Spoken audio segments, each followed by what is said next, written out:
Senhoras e senhores, em continuidade à programação de hoje, vamos dar início ao painel de número 6, Planos de Desenvolvimento Urbano e sua relação com os transportes sob trilhos. Nessa sessão estará em discussão a necessidade de considerar a inserção dos sistemas de transporte de passageiros sob trilhos já na fase de elaboração dos planos de desenvolvimento urbano. Na ocasião, será lançado o Guia de Mobilidade, preparado pelo BNDES, vai ser um pré-lançamento, e a representante do BNDES depois nos explicará melhor, e pelo Ministério das Cidades, para orientar os gestores públicos na definição do modo de transporte, ainda na etapa de planejamento do transporte e em função das características da cidade, levando em conta fatores como aspectos geográficos, estruturação urbana, composição socioeconômica, demanda, recursos financeiros disponíveis e outros. Para que coloquemos em prática toda essa titulação, convidamos para coordenar esta mesa, esse painel de número 6, o senhor Tácito Pio de Silveira, professor do Departamento de Arquitetura e Urbanismo da Unip, que ocupe o seu lugar à mesa, por favor. A senhora Anne Amiti, gerente do Departamento de Mobilidade Urbana e Logística do BNDES, que fará as suas explicações do pré-lançamento do Guia de Mobilidade BNDES e Ministérios das Cidades. O senhor Joaquim Lopes da Silva Júnior, presidente da EMTU, Empresa Metropolitana de Transportes Urbanos, que falará sobre a transformação urbana do entorno do VLT na Baixada Santista. A senhora Françoise Métayer-Zadin, conselheira de Desenvolvimento Sustentável da Embaixada da França, que já desde o primeiro dia e renovamos o lançamento do livro Guia de Boas Práticas, Quem Paga o Quê no Transporte Urbano.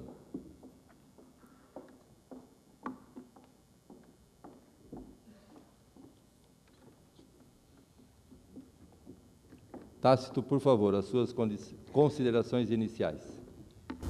Bom dia a todos.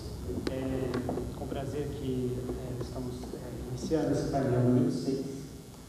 Em primeiro lugar, antes de passar a palavra aos nossos palestrantes, eu gostaria de agradecer, em nome da UNIP, da Universidade Paulista, a presença de todos aqui. É uma honra para a UNIP poder receber este evento técnico tão prestigioso aqui na nossa querida EAMESP, um evento que já tem muita tradição na área técnica do transporte. E eu estou duplamente satisfeito de estar aqui nessa mesa hoje, além de ser professor aqui da casa, também sou transporteiro, estou lá na SP Trans, na Prefeitura de São Paulo já há mais de 10 anos, então, enfim, é um prazer estar aqui e poder contar com a presença de vocês. Então, vou passar imediatamente a palavra para a primeira palestrante, Ana. Você quer falar daqui? Quer? Sim. Tá bom. Bom dia a todos. Meu nome é Anne Amiti, eu trabalho no BNDES, no Departamento de Mobilidade Urbana, e eu vim aqui para apresentar, fazer um pré-lançamento de um guia que está sendo elaborado, finalizado, né, com uma parceria entre o BNDES, o Ministério das Cidades e o Banco de Desenvolvimento Alemão, KfW.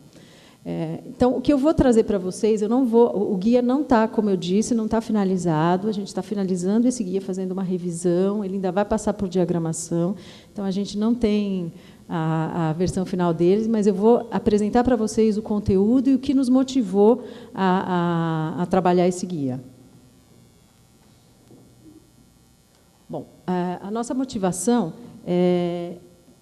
essa figura mostra um pouquinho. Acho que vocês estão cansados de ver aquela figura onde tem um ônibus cheio de gente, as pessoas dentro do carro, as pessoas de bicicleta, ocupando o espaço da via, né? O que nos motivou a fazer esse guia foi o fato de o transporte individual motorizado estar crescendo e o transporte urbano ter perdido espaço ao longo do tempo. A gente acha que essa tendência se reverte, já tem em alguns lugares, tem demonstrado a reversão, mas precisa de um empurrão, né, do poder concedente, do poder público, aliás, e o que a gente queria era ajudar a embasar as decisões do poder concedente, porque o BNDES, como órgão financiador, o Ministério das Cidades, como formulador de políticas públicas e também selecionador de projetos, a gente via que muitos projetos, ao serem pensados, né, ao serem idealizados, eles não tinham eles estavam descolados da realidade do local, né?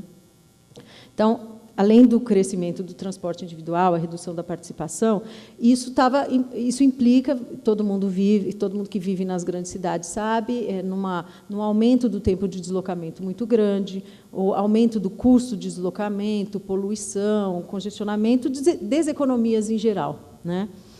E por que a gente via esses projetos, às vezes, descolados da realidade? Porque, de fato, é uma decisão complexa, né, que envolve muitos fatores, e, para tomar essa decisão, a gente percebia que muitos gestores públicos não tinham embasamento.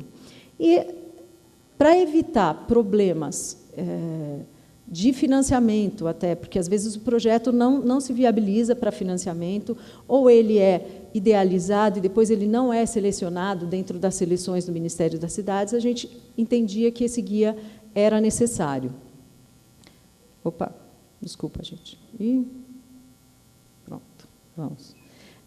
Bom, então, o público-alvo são os gestores públicos e os técnicos de planejamento de mobilidade urbana dos municípios e das regiões metropolitanas, né? Mas a gente está focando em médio e grande porte. Obviamente, a gente acha que o material vai ser importante mesmo para as cidades de pequeno porte, mas o nosso foco, a princípio, é médio e grande porte, né? Então, qual é o escopo desse guia? A gente vai caracterizar nesse guia quais são as diferentes soluções que a gente chama de TPC, que é, só para não repetir ao longo da palestra, né, de transporte público coletivo, para que o gestor consiga fazer uma comparação entre elas, uma comparação educada, né, instruída a respeito delas.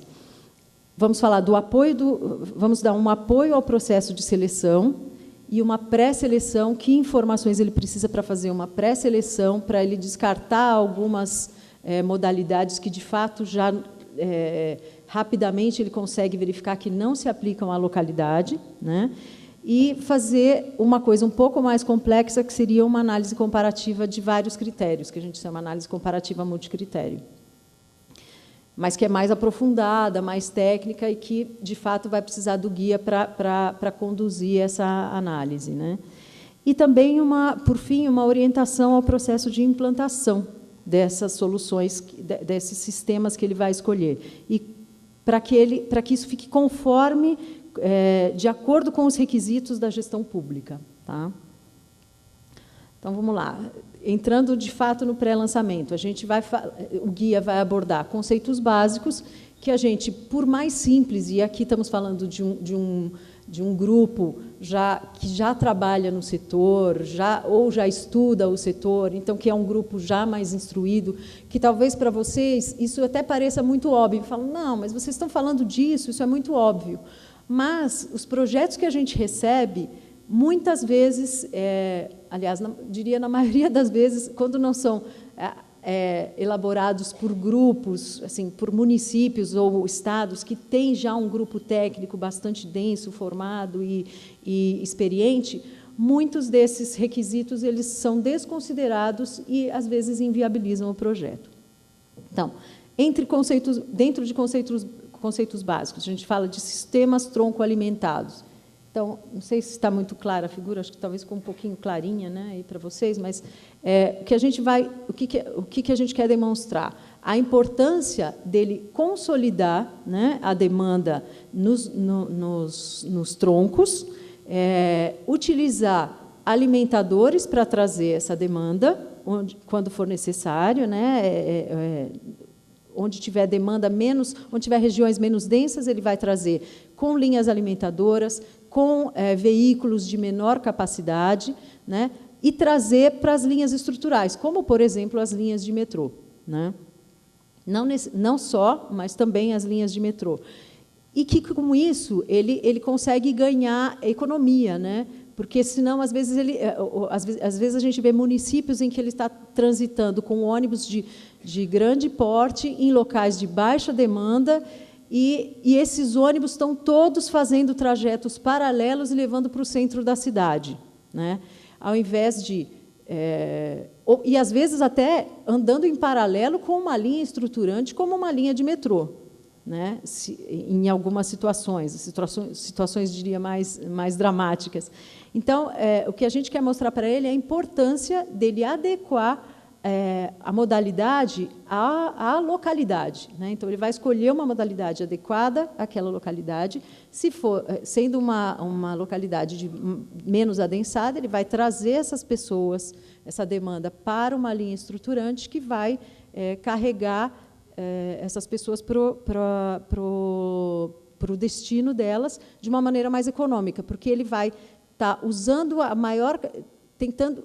viabilizando o uso da maior capacidade daquele veículo. Não adianta também você ter uma linha de metrô subutilizada, que é um investimento caro, né? E ela está subutilizada. Por isso, esse tipo de conceito a gente vai passar para eles. E a necessidade para que isso se viabilize, que exista a integração física, tarifária e operacional. Física, porque não adianta você também ter alimentadoras que não tenham integração com o transporte estruturante, porque ela não vai ter a característica de alimentar, né? Às vezes, parece ridículo, né? Mas, às vezes, a gente vê uma alimentação que deixa o passageiro a 400 metros de distância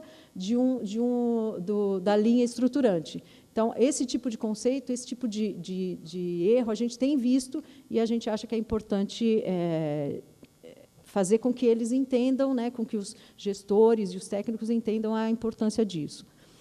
Adicionalmente, a importância da necessidade da integração tarifária, porque, sem a integração tarifária, o usuário vai preferir pegar um modo de transporte único, que ele pague só uma vez, e ele pode até levar mais tempo, né? E ele pode até correr em paralelo com uma linha estruturante que se existir, né, concorra com uma linha estruturante, leve mais tempo para chegar, ele pegue mais trânsito pela restrição financeira. Então, essa é a importância da integração tarifária. Viabilizar que ele pague uma tarifa para fazer esse transbordo de uma maneira que seja confortável pela integração física e financeiramente viável pela integração tarifária. E que isso também se rebata numa integração operacional, porque, às vezes, acontece de vir a alimentação, né, vir o transporte que está alimentando e o transporte que é o estruturante não está preparado para receber. Então, eu cheguei, eu vim do alimentador, cheguei, vou ter que esperar 10 minutos até o meio de transporte sair. Não, ele precisa estar dimensionado para que, quando chegou uma determinada demanda, ele já sabe que aquela demanda vai chegar naquele horário, ele vai sair logo dali a pouco e ele vai conseguir absorver esse número de passageiros. Então, é importante essa integração operacional. E tem uma outra questão, que é a da inserção urbana, que também, na nossa visão, é integração. Ele precisa estar integrado com a localidade, né? Urbanisticamente integrado, com mobiliário urbano, se for o caso, ter estacionamento, a microacessibilidade e a macroacessibilidade, as calçadas, a sinalização. Então, isso tudo é que vai fazer que a demanda se consolide ali e que esse sistema, de fato, seja vencedor, né? E, por fim, um outro conceito básico é da compatibilização com a política de uso e ocupação do solo. Porque se um município, um gestor público vai investir em um transporte estruturante, porque ali já tem uma demanda, né, e ele está criando um tronco ali, é importante que ele viabilize também o adensamento daquela região, os diferentes usos daquela região, o melhor uso do espaço público naquela localidade onde está sendo criada implantada essa modalidade. Bom, sobre a caracterização, então, passando dos conceitos básicos para a caracterização. Então, a gente vai trabalhar não só com os modos metroferroviários, mas vai trabalhar com todos os outros, né? Então, vamos trabalhar com o ônibus, fazer a diferenciação do que é uma faixa exclusiva, o que é um corredor central, o que é um BRT, porque hoje em dia muita gente tem chamado tudo de BRT, né? Então, a gente vai dizer o que caracteriza um BRT na visão do BNDES, do Ministério das Cidades, né? O que faz com que aquele corredor se transforme num BRT. Uma cobrança externa, um embarque em nível, né? Esse tipo, uma prioridade semafórica, tudo isso são características que vão transformar um corredor em um BRT, né? Com possibilidade de ultrapassagem, esse tipo de caracterização. Vamos trabalhar também as modalidades metroferroviárias, como o VLT, em tráfego misto segregado, monotrilho, metrô e trem de subúrbio. E, além disso, vamos também trabalhar, fazer a caracterização de barcas, teleférico e aeromóvel, que são bastante pontuais, né? Até porque barcas ela está limitada à viabilidade da implantação na localidade. Os teleféricos, em geral, decorrem da necessidade do relevo, né?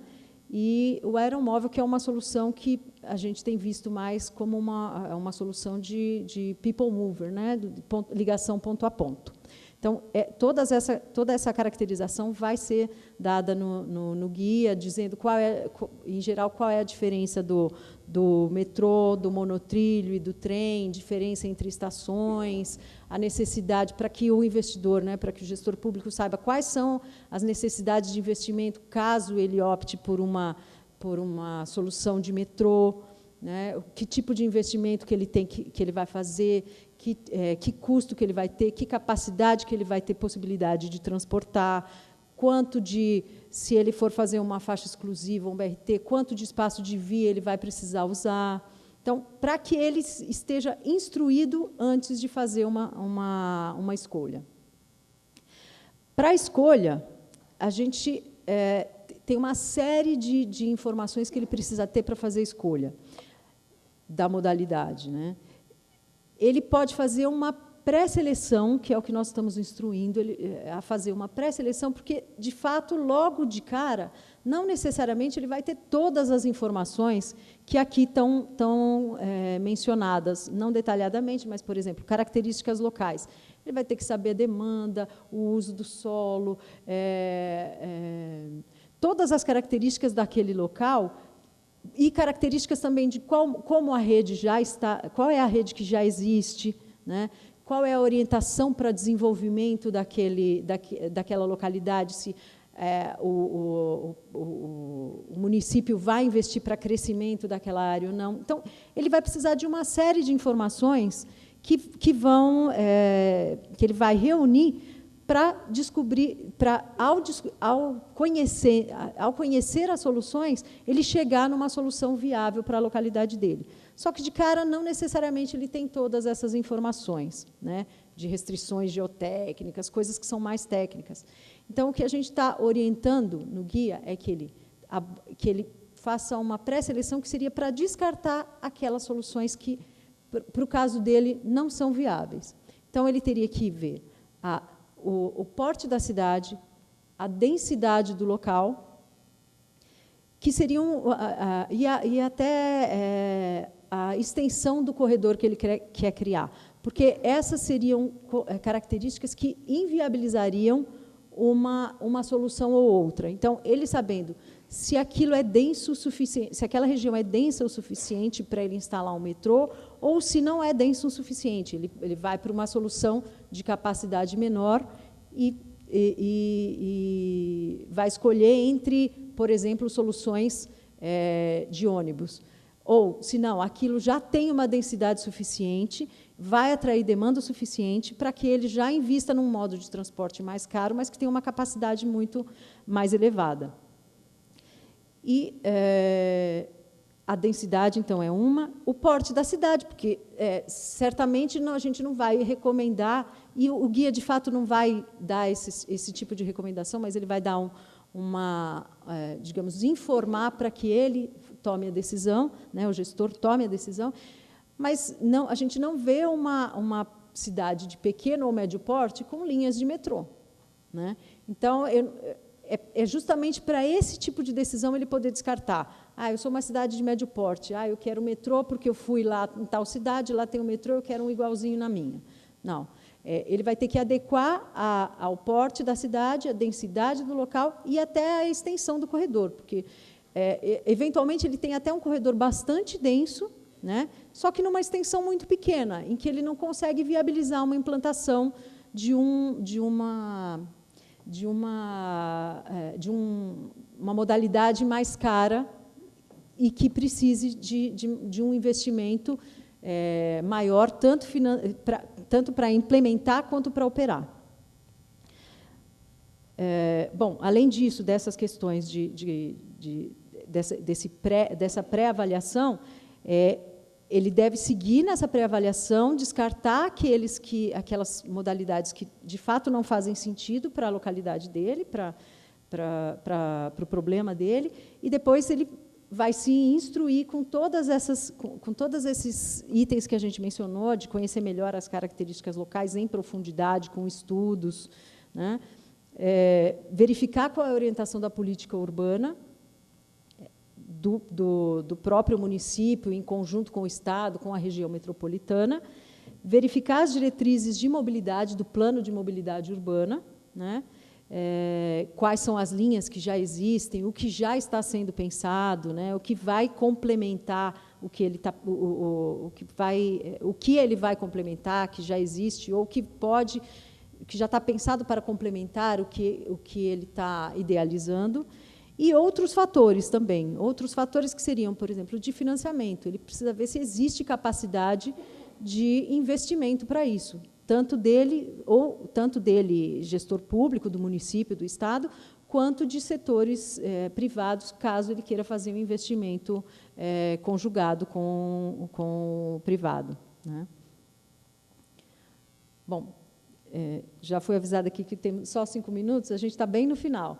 Então, por último, a gente vai falar do processo de implantação. Então, para ele entender que o processo de implantação tem fases, né? A fase de planejamento, implantação da rede, de financiamento, de construção, operação e exploração do serviço. E que, em decorrência disso, ele tem que pensar em qual é o modelo que ele vai adotar, né? Ele vai adotar o planejamento, como a gente mencionou aqui, o planejamento é feito pelo ente público, né? O financiamento pode ser público misturado com o privado. Por exemplo, na última coluna, se vocês virem, é o modelo de PPP. Então, tem, muitas vezes, o investimento público associado ao investimento privado. Se ele decidir por uma exploração direta, né, ele vai tomar o financiamento ele mesmo, ou ele mesmo já vai ter os recursos, né? Então, para que o ente consiga visualizar quais são as opções que ele tem. Então, se ele decidir construir se ele decidir ele mesmo construir, vamos para uma obra pública. Se ele decidir que quem vai construir é o privado, estamos num esquema de PPP, para ele saber que não necessariamente ele tem que construir, né? Porque, às vezes, vem também para a gente projetos em que ele entende que ele não vê a opção da PPP, ele só vê uma opção, por exemplo, de uma concessão, ele diz, não, eu vou construir tudo e, depois que tiver tudo construído, eu vou ver se tem alguém interessado nessa concessão.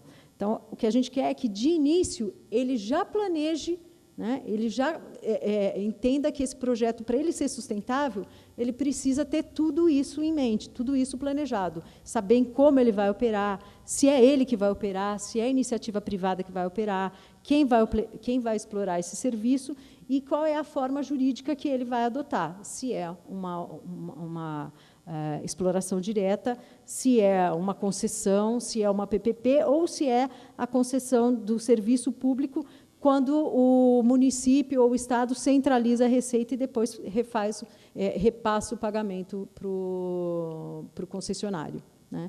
Então, em resumo, é isso que a gente vai apresentar no guia, e esse guia deve ser lançado ainda esse ano. Como eu falei para vocês, ele está num processo final de revisão, depois ele passa por uma diagramação, e o lançamento acontece até o fim do ano. O Banco de Desenvolvimento Alemão, que é quem está financiando essa iniciativa, deve fazer eventos eu não sei se vamos ter aqui em São Paulo, porque os projetos que o BNDES cofinancia com o KfW são o VLT do Rio de Janeiro e o metrô da Bahia. Então, certamente, nessas duas localidades e em Brasília, em função da presença do Ministério das Cidades, nós teremos eventos de lançamento. E, certamente, a EAMESP será convidada e tenho certeza que vai repassar o convite para todos vocês. Muito obrigada.